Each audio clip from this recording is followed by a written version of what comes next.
CAG report যা যা নিয়ে বেরোচ্ছে সেখানেই দেখা যাচ্ছে দুর্নীতির গন্ধ বেরোচ্ছে। ধরুন স্বাস্থ্যসাথী, সেই স্বাস্থ্যসাথীতে দুর্নীতি, মানে হিসেব করে দেখা যাচ্ছে, রিপোর্ট বলছে যে যত পরিমাণ রেশন কার্ড আছে তার চেয়ে বেশি স্বাস্থ্যসাথী কার্ড ইস্যু হয়েছে। কোথায় কোথায় দুর্নীতি, কতটা দুর্নীতি রয়েছে, ক্যাগ রিপোর্ট কি বলছে এই স্বাস্থ্যসাথী প্রজেক্ট নিয়ে? আবির আছে আমার সঙ্গে সরাসরি। আবির, অতন আমার হাতে ক্যাগের রিপোর্ট রয়েছে, ক্যাগের performance and compliance audit report, তার নাম্বার হচ্ছে রিপোর্ট নাম্বার 5/2025। সেখানে স্বাস্থ্যসাথী, যা পূর্বতন রাজ্য সরকারের ফ্ল্যাগশিপ প্রোগ্রাম ছিল, এবং তুমি জানো বিভিন্ন জায়গাতে প্রশাসনিক বা রাজনৈতিক সভাগুলোতে এই স্বাস্থ্যসাথী নিয়ে ব্যাপক প্রচার পূর্বতন তৃণমূল কংগ্রেস সরকারের তরফ থেকে বারবার ধরে করা হয়েছে, এবং এই স্বাস্থ্যসাথী প্রকল্পের সুবিধা কি তা নিয়েও গোটা রাজ্য জুড়ে বিভিন্ন সময় জুড়ে তারা প্রচার করেছে। কিন্তু ক্যাগের যে রিপোর্ট, সেই রিপোর্টে স্বাস্থ্যসাথীর বিভিন্ন ক্ষেত্রে দুর্নীতির কথা তারা তুলে ধরেছে, এবং প্রথম অংশে রিপোর্টে তারা যেটা উল্লেখ করেছেন যে স্টেট নোডাল এজেন্সি জুলাই 2024 পর্যন্ত কোনো বার্ষিক পরিকল্পনা বা কি গাইডলাইন তৈরি করে এগোতে পারা যায় স্বাস্থ্যসাথী নিয়ে, সেটাই চূড়ান্ত করে দিতে পারেনি। অর্থাৎ সেখান থেকেই এই অস্বচ্ছতা বা দুর্নীতি শুরু হয়েছে, এমনটাই মত তাদের।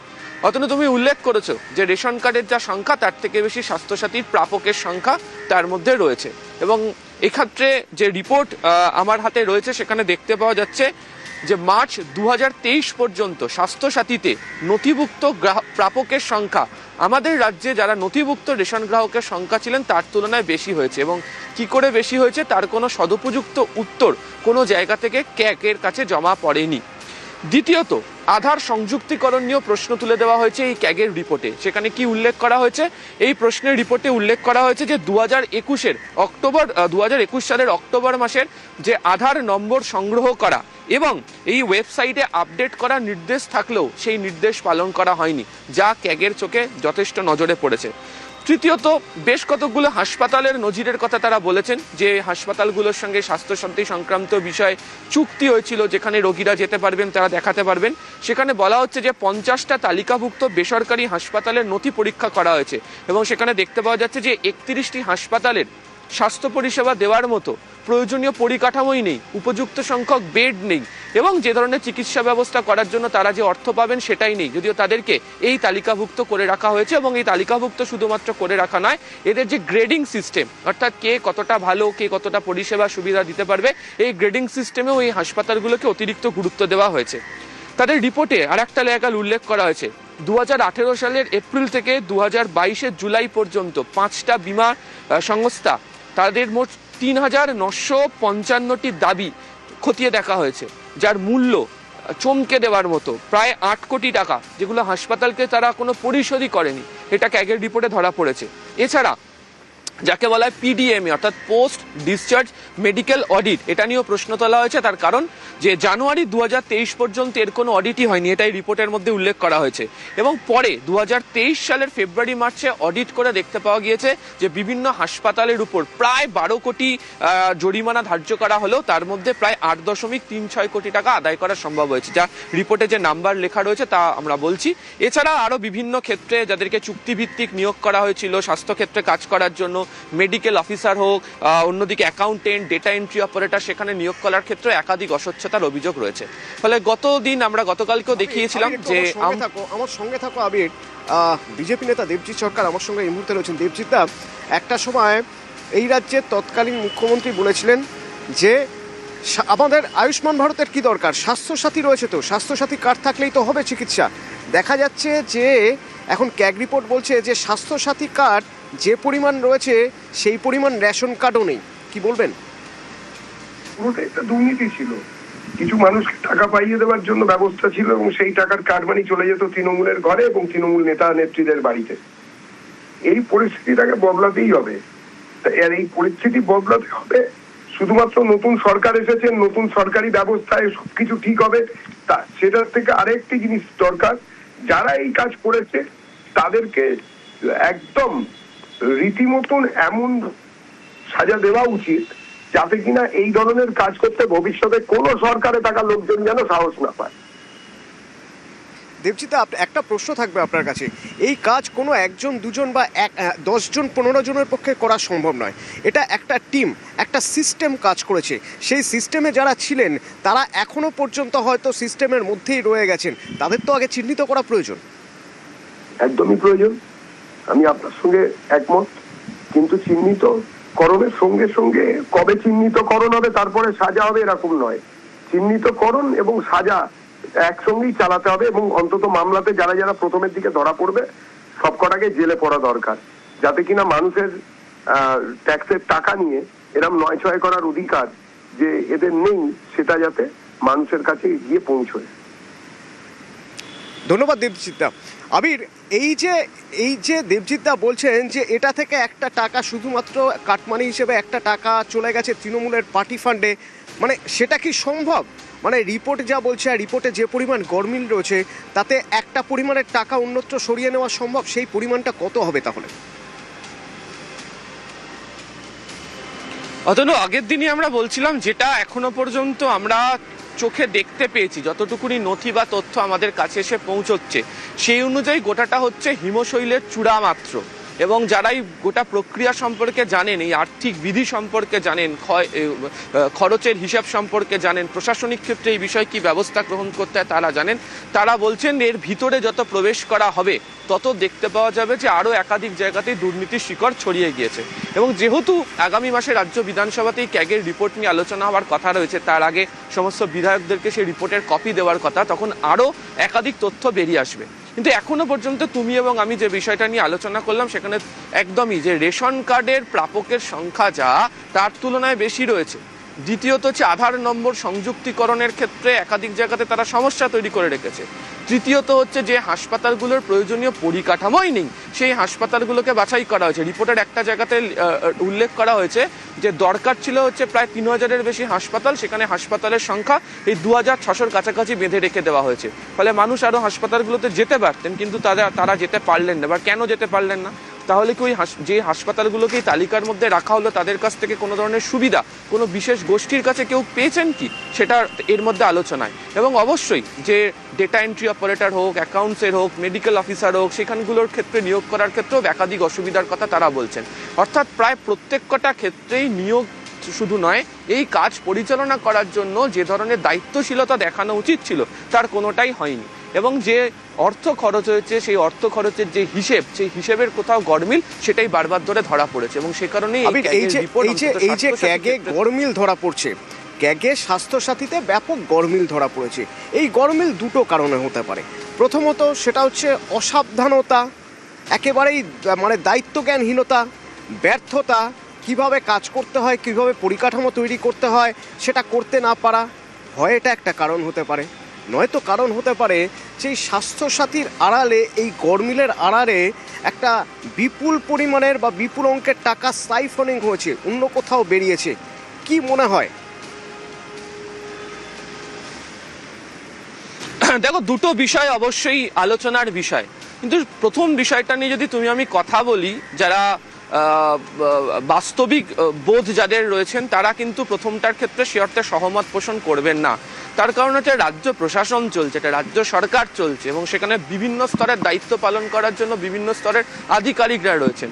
সর্বোচ্চ আধিকারিকদের একটা পর্যায় রয়েছে। কারুর নজরে এত বছর ধরে পড়লো না গোটা বিষয়টি। 2018 সাল থেকে বলা হচ্ছে 2025 পর্যন্ত, 18, 19, 20, 21, 22, 23, 24, 25 এতগুলো বছর হয়ে গেল। এতগুলো বছরের মধ্যে কারুর নজরে পড়লো না? এটা কখনো হতে পারে? একটা ভুল হতে পারে, দুটো ভুল হতে পারে, 5টা ভুল হতে পারে। এই রিপোর্টে উল্লেখ করা হয়েছে যে একাধিক পয়েন্ট রয়েছে, তার সবকটা জায়গাতে এই ধরনের ভুল হতে পারে। দ্বিতীয় বিষয়টা, অর্থাৎ ওই অর্থ অন্যত্র ব্যবহার হয়েছে কিনা বা অন্যত্র কারুর কাছে গেছে কিনা সেটা দেখার জন্যই তো তুমি জানো যে রাজ্য সরকারের তরফ থেকে বলা হয়েছে যে এই রিপোর্টগুলো নিয়ে শুধু আলোচনা হবে এমনটা নয়, এর জন্য আলাদা আলাদা করে কমিটি তৈরি করে দেওয়া হয়েছে, দায়িত্বপূর্ণ ব্যক্তিদেরকে দেওয়া হয়েছে, যে প্রত্যেকটা ক্ষেত্রে এই ধরনের যে দুর্নীতির অভিযোগ আসছে সেগুলোকে তারা খতিয়ে দেখবে এবং খতিয়ে দেখে তাদের তরফ থেকে ব্যবস্থা নেওয়া হবে। ফলে দ্বিতীয় ক্ষেত্রটা অবশ্যই গুরুত্বপূর্ণ হতে চলেছে এই ক্যাগ রিপোর্টগুলো প্রকাশ্যে আসার পর।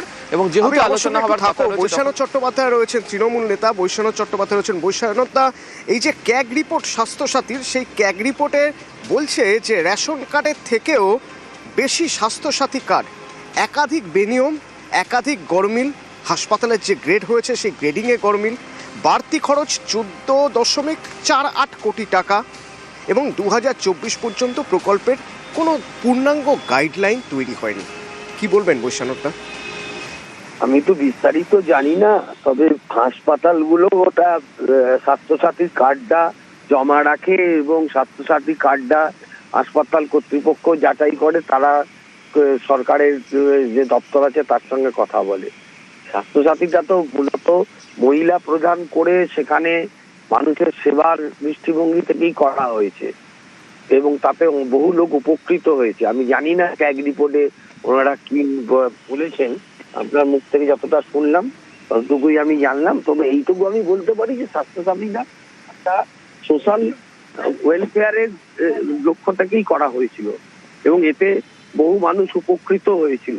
এবং কোথাও যদি কোনো গরমিল থাকে তাহলে সেটা নিশ্চয়ই তদন্ত হবে। তাই বলে একটা প্রকল্পকে সেটাকে উপরে একটা কালি ছিটিয়ে দেওয়ার যে প্রচেষ্টা, লক্ষ্মীর ভান্ডার থেকে শুরু করে স্বাস্থ্য সাথী থেকে বিভিন্ন প্রকল্প, সামাজিক প্রকল্পে মানুষ উপকৃত হয়েছে, এটা একটা কিছুদিন ধরে চলছে যে এই প্রকল্পগুলিকে একটু মানুষের কাছে ছোট করে দেওয়া। কারণ এই সরকার তো নতুন সরকারের কাছ থেকে তো মানুষের কিছু এক্সপেকটেশন নেই। এটা তো মানুষের ভালো করার জন্য একটা প্রকল্প, একদম সরকারের এই প্রকল্প মানুষের পাশে দাঁড়ানোর প্রকল্প, মানুষের ভালো করার জন্য প্রকল্প।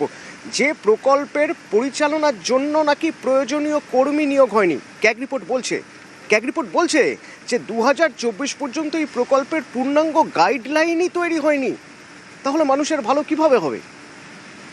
এটা তো দেখুন, আমি তো ক্যাগ রিপোর্টে কি আছে তা পুঙ্খানুপুঙ্খ না জেনে বলতে পারবো না।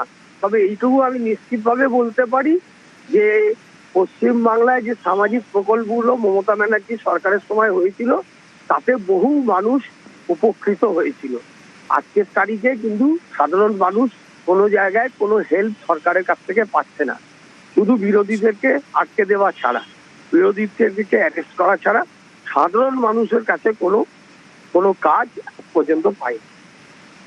ধন্যবাদ বৈশানবদা। আবির, তার মানে বৈশানবদা এখনো পর্যন্ত এই ক্যাগ রিপোর্টটা হাতে পাননি। বারবার করে বলছেন যে ক্যাগ রিপোর্টে কি রয়েছে তা তো তিনি বলতে পারবেন না, কারণ ক্যাগ রিপোর্ট তিনি হাতে পাননি। কিন্তু এটা স্পষ্ট যে তিনি বারবার বলছেন যে মানুষের ভালোর জন্য করা হয়েছিল প্রকল্প, কিন্তু ক্যাগ রিপোর্ট বলছে মানুষের ভালো করতে গেলেও সেটাও তো একটা সিস্টেমের মধ্যে দিয়ে করতে হয়। কোনো পূর্ণাঙ্গ গাইডলাইনই তৈরি হয়নি 2024 পর্যন্ত। দেখো, প্রথমত এই ধরনের প্রকল্প যখন হাতে নেওয়া হয় তাতে অবশ্যই এটা জনমুখী পরিকল্পনা করা হয়, এটা অস্বীকার করার কোনো জায়গা নেই। বহু মানুষ রয়েছেন তারা স্বাস্থ্যসাথীর ক্ষেত্রে গত দিনে যে সুবিধা পেয়েছেন তার কথাও বারবার ধরে উঠেও এসেছে। কিন্তু বিষয়টা হচ্ছে মানুষজনকে সুবিধা দেওয়ার প্রকল্পকে সামনে রেখে যদি তার পিছনে এমন কোনো চক্র চলে থাকে বা তা একাধিক জায়গাতে ফাঁক রেখে দেওয়া যাতে কেউ কোনো একটা গোষ্ঠী বা বিশেষ কেউ যদি কোনো সুবিধা পেয়ে থাকেন, সেটাও কখনো মানে যুক্তিগ্রাহ্য হতে পারে না বা সেটাকে মেনে নেওয়ার মতো কোনো জায়গাও হতে পারে না। আর এই ফাঁক ফোকর ত্রুটি এগুলোকেই ধরার কাজই তো হচ্ছে সিএজির, এবং তারা বলেন যে সিস্টেমকে যতটা সম্ভব তোমাকে স্বচ্ছ পরিষ্কার রাখতে হবে, তার মধ্যে দিয়ে এগোতে হবে। ফলে জনমুখী প্রকল্পের কাজ হবে, মানুষ সুবিধা পাবেন, তার জন্য আমি সিস্টেমে একাধিক ফাঁকফোকর রেখে যাব এবং তার জন্য একটা গোষ্ঠী হয়তো সুবিধা পেয়ে যাবেন। আমরা জানি না, তদন্তের ক্ষেত্রে এটা উঠে আসবে, কিন্তু এই বিষয়টাও বোধহয় এর মধ্যে রাখতে পারা যায় না।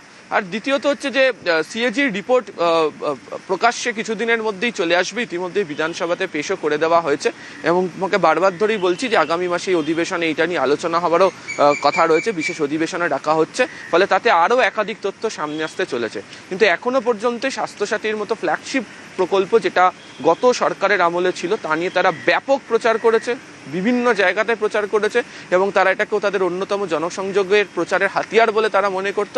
কিন্তু সেখানে যে ফাঁকগুলো ক্যাগের তরফ থেকে তুলে ধরা হয়েছে, অনেকেই বলছেন গোটা বিষয়টি অত্যন্ত সংবেদনশীল, সিরিয়াস ইস্যুর জায়গাতে রয়েছে।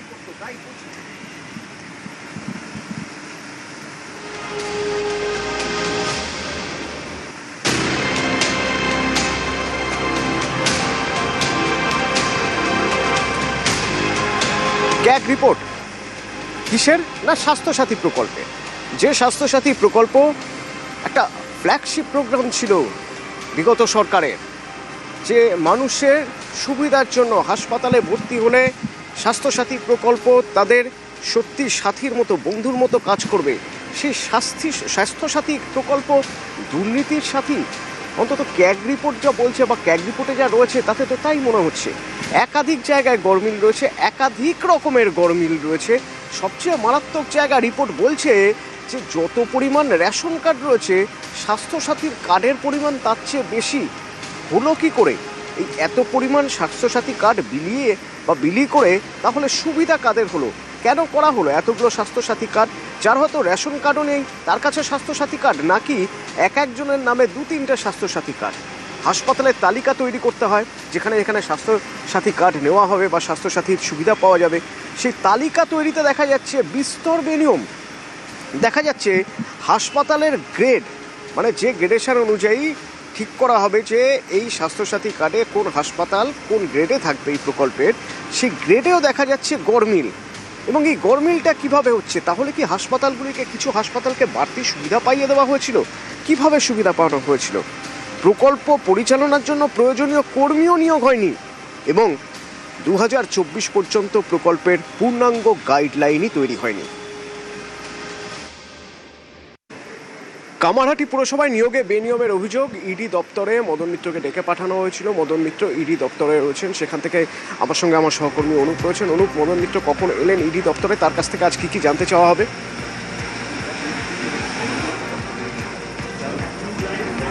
তবে পৌর নিয়োগ দুর্নীতি মামলা, সেই মামলায় মদন মিত্র কামারহাটির তৃণমূল বিধায়ক, তাকে তলব করা হয়েছিল। 12:15 তিনি ইডি দপ্তরে এসে পৌঁছন এবং 12টার মধ্যে তাকে আসতে বলা হচ্ছে ইডি দপ্তরে। এবং কামারহাটি পৌরসভায়, যে পৌরসভার ক্ষেত্রে বলা হচ্ছে বেনিয়মভাবে 125 জনের চাকরি এবং সেক্ষেত্রে কিন্তু আর্থিক লেনদেন হয়েছিল, এই সংক্রান্ত মামলায় তাকে তলব করা হয়েছিল। অয়নশীলকে যখন গ্রেপ্তার করা হয়, পরবর্তী ক্ষেত্রে দীর্ঘ জিজ্ঞাসাবাদ এবং তার থেকে যে নথি পাওয়া গেছিল, দেখা গেছিল একাধিক পৌরসভার নাম। তার মধ্যে কামারহাটি পৌরসভা ছিল, যেখানে দেখা গেছিল এবিএস ইনফোজিন প্রাইভেট লিমিটেড যে কোম্পানি, অয়নশীলের কোম্পানির মাধ্যমে লেনদেন হয়েছিল। সেই কারণে তার পরিবারের সদস্যদের নাম উঠে এসেছিল। সেই কারণে মদন মিত্রের স্ত্রী অর্চনা মিত্র, অন্যদিকে দুই ছেলে, একদিকে শুভরূপ দত্ত, অন্যদিকে স্বরূপ দত্ত, এই স্বরূপ মিত্র, এই প্রত্যেককে জিজ্ঞাসাবাদ করা হয়েছিল। এবং সেক্ষেত্রে স্বরূপ মিত্রকে দেখা গেছিল 9 ঘন্টা জিজ্ঞাসাবাদ, শুভরূপ মিত্রকে দেখা গেছিল 9 ঘন্টা জিজ্ঞাসাবাদ এবং তার স্ত্রীকে 6 ঘন্টা জিজ্ঞাসাবাদ করা হয়েছিল। এবং অ্যাকাউন্ট সম্পর্কিত এবং পাশাপাশি আইটি সংক্রান্ত একাধিক তথ্য খতিয়ে দেখা হয় এবং সেই সমস্ত ডকুমেন্টস যেমন খতিয়ে দেখা হয়েছিল এবিএস ইনফোজিন প্রাইভেট লিমিটেড, যেটা অয়নশীলের কোম্পানির মাধ্যমে কোনো টাকার লেনদেন হয়েছিল কিনা, এবং সেই সংক্রান্ত বিষয় যেমন খতিয়ে দেখার পরবর্তী ক্ষেত্রে মদন মিত্রকে তলব করা হয়েছিল। মদন মিত্র তৃণমূল বিধায়ক কামারহাটি, তিনি ইডি দপ্তরে এসেছেন, তাকে এই সমস্ত বিষয় তাকে জিজ্ঞাসাবাদ করা এবং 125 জনের যে চাকরির সুপারিশ অয়নশীলকে করা হয়েছিল, কি মারফত করা হয়েছিল, তার বদলে কোনো বেনিয়মভাবে টাকার লেনদেন হয়েছিল কিনা এবং বেনিয়মভাবে চাকরি কেন তিনি সুপারিশ করেছিলেন, এই সমস্ত একাধিক বিষয় নিয়ে মদন মিত্র তাকে জিজ্ঞাসাবাদ করাবে। ইডি তদন্তকারী আধিকারিক তারা মদন মিত্রকে যেমন জিজ্ঞাসাবাদ করবে, তাদের বয়ান ইতিমধ্যে লিপিবদ্ধ করবে। তার কারণ মদন মিত্রকে জিজ্ঞাসাবাদের পৌর নিয়োগ দুর্নীতি মামলায় কিন্তু একাধিক পৌরসভার নাম উঠে এসেছিল। যেই পৌরসভার মামলায় কিন্তু সুজিত বসু, প্রাক্তন দমকল মন্ত্রী, তিনি গ্রেপ্তার হয়েছিলেন। তার পরবর্তী ক্ষেত্রে লক্ষ্য করা গেল তৃণমূল বিধায়ক মদন মিত্র, তাকে তলব করা হয়েছিল এবং মদন মিত্র তিনি এসেছেন। কিছুক্ষণ সময়ের পরবর্তী ক্ষেত্রেই মদন মিত্রকে জিজ্ঞাসাবাদ করাবে ইডি তদন্তকারী আধিকারিক, তাকে জিজ্ঞাসাবাদ করবে, তার বয়ান লিপিবদ্ধ করবে এবং মদন মিত্রর সঙ্গে অয়নশীলের যোগ সাজেশ থেকে শুরু করে কিভাবে তিনি সুপারিশ করেছিলেন, এই পুরো বিষয়গুলো কিন্তু জিজ্ঞাসাবাদে স্পষ্ট হতে চায়। এবং এবিএস ইনফোজিন প্রাইভেট লিমিটেড যে কোম্পানি অয়নশীলের, তার মাধ্যমে কিভাবে টাকার লেনদেন তার পরিবারের সদস্যদের অ্যাকাউন্টে হয়েছিল কিনা, এই সমস্ত বিষয় তার থেকে জিজ্ঞাসাবাদ করা হবে। তারই পরবর্তী ক্ষেত্রে লক্ষ্য করা যাবে যে মদন মিত্রের দুই যে ছেলের কথা বলা হচ্ছে, শুভরূপ মিত্র, অন্যদিকে স্বরূপ মিত্র, এই দুজনের যে বয়ান পেয়েছিল, এই বয়ান কিন্তু মদন মিত্রকে আবার জিজ্ঞাসাবাদ করা হবে এবং তার স্ত্রীর কথা বলা হচ্ছে অর্চনা মিত্র, তার যে বয়ান নিয়েছিল সেই আকারেও তাকে জিজ্ঞাসাবাদ করা হবে। ইডির পক্ষ থেকে ইতিমধ্যেই পৌর নিয়োগ যে দুর্নীতি মামলা, সেই মামলার ক্ষেত্রে বলা হচ্ছে কামারহাটি পৌরসভায় শুধুমাত্র 125 জনের এই চাকরি সুপারিশ তিনি করেছিলেন অয়নশীলের কাছে এবং অয়নশীল এই যে চাকরি যে 125 জনের দেওয়া হয়েছিল, প্রত্যেকটি ক্ষেত্রে মদন মিত্রের কিন্তু সক্রিয় ভূমিকা ছিল, এই তথ্য উঠে আসে। এবং তার পরবর্তী ক্ষেত্রে মদন মিত্রকে যেমন আজকে জিজ্ঞাসাবাদ করা হচ্ছে, মদন মিত্রের দুই ছেলে এবং মদন মিত্রের স্ত্রী, তাদেরকেও জিজ্ঞাসাবাদ করা হয়েছিল। মদন মিত্রের প্রত্যেকটি বয়ান ইতিমধ্যে ইডির পক্ষ থেকে আজকে লিপিবদ্ধ করা হবে। মদন মিত্র ইডি দপ্তরে এসে পৌঁছেছেন, কিছুক্ষণের মধ্যেই তাকে এই জিজ্ঞাসাবাদ প্রক্রিয়া শুরু করা হবে ইডির পক্ষ থেকে।